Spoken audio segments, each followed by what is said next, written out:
Hello, everybody, and thank you for joining us. We are back with our NICU Parent Network Friday feature, and these are the opportunities that we have to hear directly from the founders and the executive directors of the organizations that make up our NICU Parent Network membership. And I am super excited, particularly because this month is NICU Awareness Month. And this particular awareness month was started by the member that we have today, Corin. I asked you how to pronounce it before we went live and I said it wrong. I'm sorry. No worries. Corin, who is the co-founder and executive director of Project Sweet Peas. Corin, thank you so much for being with us today. And I'm just super excited to have you, like I said, especially with this month. Oh, thank you for having me. I appreciate being on here. So let's just start because this is, one of the things that I love about these Friday conversations that I've been able to have is to hear about, just hear a little bit more about you, your co-founder, whoever else is able or stories you're able to share, just about what brought you to this space, this, NICU and bereavement space that we all work in, because even even those who had a high risk pregnancy didn't necessarily think that they would end up in the NICU or even know what the NICU was. They certainly didn't expect to have a loss if that was their experience. So whatever you're willing to share, can you just tell us a little bit about what your experience is, your personal experience? Yeah, so my story starts about 16 years ago. Growing up, I always knew I wanted to be a mom. That was kind of my thing. I wanted to be a mom and I wanted to have a big family. So I met my husband at 17. We were married. I was at 20. And as soon as we graduated college, I started planning a family and I kind of wanted to get started. So um, I had my first son in 2006, and the pregnancy was fairly normal. We went into our local hospital expecting to come out 2 days later and bring our healthy baby boy and, go through all those normal things. And we were just ready to be parents. And unfortunately, it didn't turn out that way. So we went in, labor and delivery was fairly easy. He let out a little cry and then there wasn't much else. And so they took him away to see what was going on. And for about 45 minutes to an hour, we didn't really hear much. And so then eventually they did come back and they told us that he had a pretty severe birth defect that was causing him to have trouble breathing. So at that point, they obviously couldn't handle him there. So they said, they're going to transfer him to our local hospital, bit larger hospital up at Women and Infants in Rhode Island, so that they could stabilize him and treat him there. They brought him in real quick, let us see him, and then took him away. And we followed later that night. So we finally got up to the NICU that night and got to go see him. And, he was hooked up to tubes and wires, and it was just very, very overwhelming. So for 2 days, he stayed at Women and Infants, and we kind of just sat by his bedside and tried to absorb what was going on and all the medical, terminology and diagnosis that was coming at us. But he was struggling pretty bad. And at that point, they called a family meeting and told us that we either needed to transfer him to a higher level NICU that could support him up in Boston, or we had to say goodbye. So we decided we wanted to give him the best shot at life, and we had him transferred. So he was med flight up to Mass General, and they put him on a heart and lung bypass machine at that point to try to give his body some rest to get him through surgery to repair the defect. So we spent 2 months up at the NICU in Mass General. It was lonely. It was traumatic. It was very difficult. He struggled quite a bit. He was on ECMO for, I think it was 35 days, which is a very, very long time. Yeah. My husband had just started his first real job, and so he was working. We were 2 hours from home, so he was commuting up to see us on the weekends, and I was living at the bedside pretty much the entire time. I was, afraid to afraid to touch him, afraid to do anything, but I was also afraid to leave. So just kind of sat there staring at him and praying that he would have a miracle and that something would happen. Right. Um, Unfortunately, at the end of the 2 months, his body just couldn't really take it anymore, and we had to make the difficult decision that no parent should have to make to take him off life support. And we held him the second and last time while he passed away. Yeah. So that was kind of my personal experience. We left the hospital. It was very surreal. Packed up his outfits that he never got to wear, and his stuffed animals and our belongings, and went home without him, which was heartbreaking. It was, how's my heart still beating? How am I going to move forward and survive when I've just lost everything? Yeah. So that was our experience with Gabe. I've gone on to have 5 more children since then. Thankfully, they're all here with us and they're all wonderful. Yeah. But we also did have 2 additional NICU stays in there. Oh, wow. My daughter, who's now 14, had a traumatic birth injury. So she had a shoulder dystocia, and she had to be intubated. She wasn't breathing when she came out, which was pretty scary. But thankfully, she rebounded really well. So she only spent 2 days in the NICU. And then I went on to have 3 more kids who needed no NICU stay. And my last son, who's now 4, decided to round out our child experience by having a week in the NICU for some jaundice and blood sugar issues, just to kind of remind us that, the NICU's still there. And Yeah. both of those obviously were much happier outcomes and much shorter stays. Yeah. But Wow. still scary, still kind of traumatic. So Yeah. Well, Corinne, thank you so much for sharing that. I don't think I've ever heard you tell your story before. I've, read bits and pieces, but thank you for sharing that. When you were talking about leaving the hospital, it flashed in my mind when when my daughter Zoe died, leaving the hospital with the stroller. And instead of her in the stroller, it was her oxygen tank and, her clothes. And it is one of those walks that no parent should ever have to do. nope, there's nothing. You don't want anyone to have to experience that. You don't want anyone to have to know what that feels like. No, absolutely not. Well, thank you for sharing your story with us. So let me ask you, because as we've been doing these Friday features with our members, some I've been asking about what was that moment that you knew you had to do something, and everybody remembers the moment. Some it was while they're in the midst of the experience, sitting at the bedside. For some, it happens a couple years down the road or almost by accident. So can you tell me about your moment when you thought, you know what, we need to do something? Yeah. So when I was in the NICU, the hospital staff kind of becomes your family. Yes.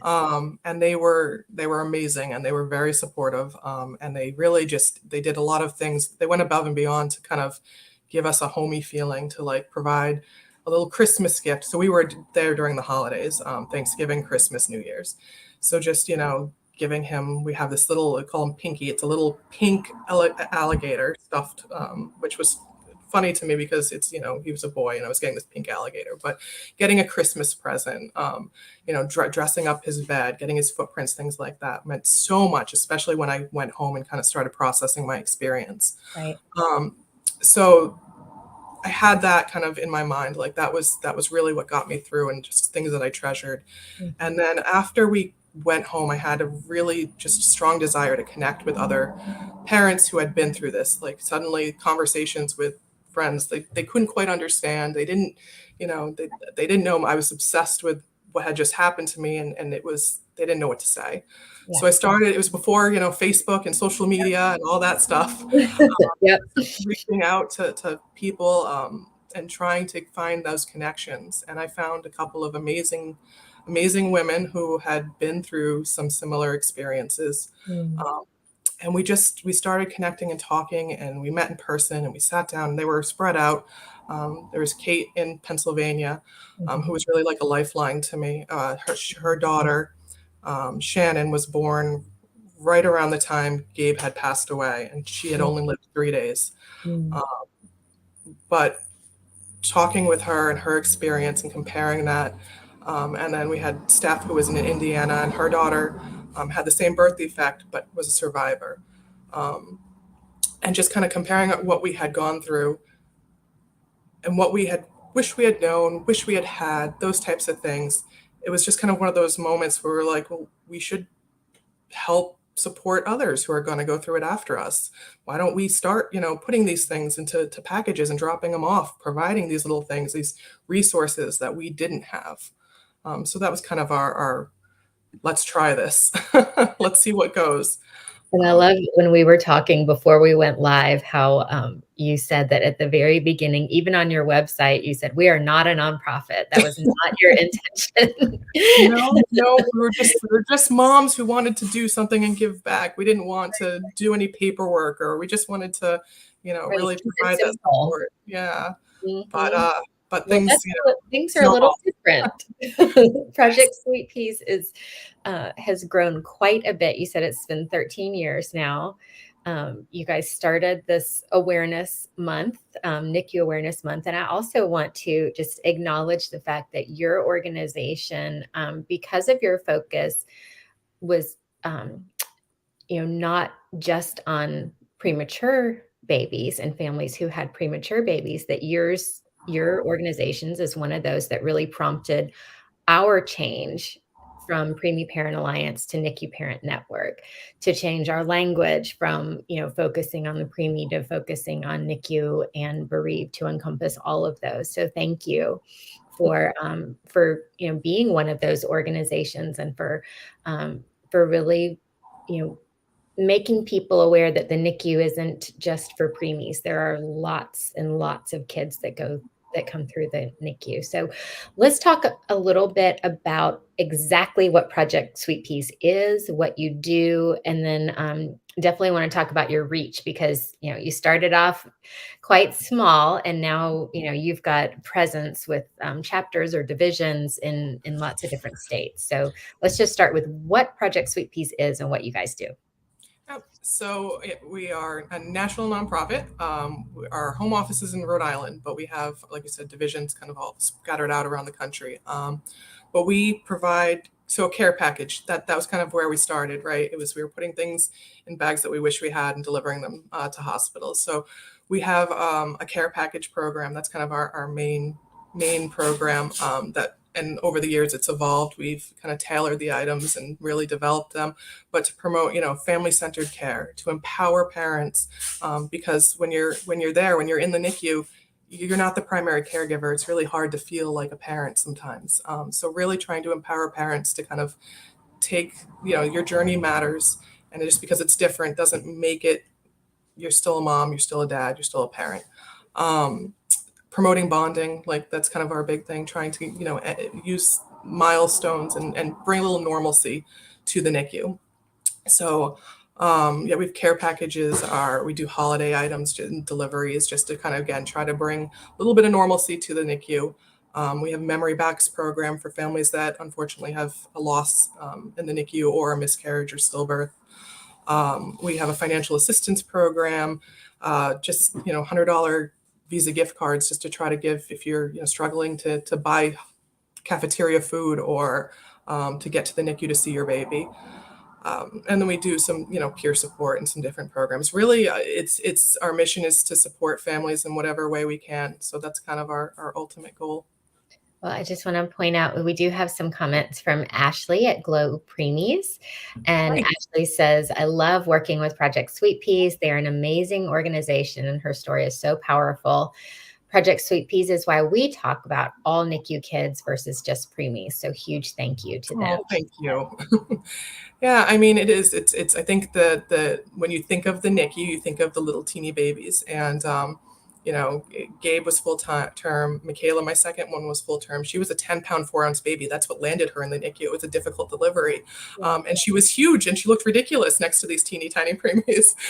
But yeah, NICU Awareness Month, we really just wanted to like encompass and bring the community together, because we, as a group, we're strong, right? We can do amazing things. And it's really pulling that together. Yeah, well, it's really amazing to see that this is in its 8th year from being started as an awareness month. And again, as you and I were talking before we joined on live, just to see the other organizations that are recognizing it. I mean, really around the world, provider associations, media, most, if not all of our NPN members recognize it in some way. I think it's really phenomenal. And I love that it was started by a parent-led organization. Just like World Prematurity Day, a lot of people think it was started by March of Dimes, but it wasn't. It was started by EFC&I over in Germany, which is a parent-led organization. So I think that's so cool. So now I did mention this briefly. So your headquarters is in Rhode Island, but how many divisions or how many other states do you have a presence in, and how does that work? Like, how would a parent in Alabama find you guys? Yeah, so I think we have 14, and I really should have looked at that number before I started. It's kind of sometimes in flux, but 14 divisions around the country. They're all volunteer-led divisions. So and they work with their community to figure out what the need is there, their local hospitals, their families, and they fundraise, and they do it all right there. It's kind of amazing to see how much work they can really get accomplished for families. And then we also have advocates spread out that work with kind of like a single hospital, so it's a little bit smaller, to get deliveries into their local hospitals. But we've grown to a point where we get more requests from hospitals and families than we could ever possibly, reach out, and especially with our division. So we do have all our services are available on our website. So if you're located in an area that has a division, we'll refer you to the division. But if they're outside of those ranges, we still have anyone who is in the NICU can go online and request an essential kit, which is kind of like a mini care package, and we'll send that out free of charge. And we have, our food and fuel system, food and fuel program, anyone in the NICU can apply for. So we try to make sure that we're offering the services to anyone within the United States. Yeah, that's amazing. That's incredible. I mean, just to think that you started off, just wanting to do a little something, and here you are with a huge national presence and really serving so many families. And how many care packages did you say you were doing just for this month? So this is our biggest month. 3,000 are going out within our divisions and our advocates, and it's quite the undertaking. But yeah, 3,000 care packages making it out into families' hands this month. So pretty awesome. Fantastic. That is fantastic. So you mentioned your website. So what is your website? It's projectsweetpeas.com. And we also have NICUawareness.org, which is more of our awareness initiative focus. Okay, great. And how else can families find you? I assume you've got all the social media channels? Well, not all yet. We're actively looking for social media volunteers if anyone is interested, because I start to feel old when we talk about social media. So we are on Facebook. We are on Instagram, and we have a tiny presence, I think, on LinkedIn and Twitter, but not to the point where we want it to be yet. So we're hoping to grow and continue to reach out to all these social media platforms to reach more parents, especially as we need younger generation to help us out there. We really do. I've told this story before, but I remember when I first was, getting started, I was, I guess I was like 32, 33-ish, and was talking to someone who had been in, the nonprofit space for quite a while. She was in her mid-40s and had some good information, but part of me was like, she's so out of touch. She doesn't know what's going on these days. And now I'm thinking, I'm 40s now. Yep, it's amazing how quickly that kind of changes, and all of a sudden it's like my 14-year-old is showing me, TikTok and explaining how things work, and I'm Yeah, not there yet.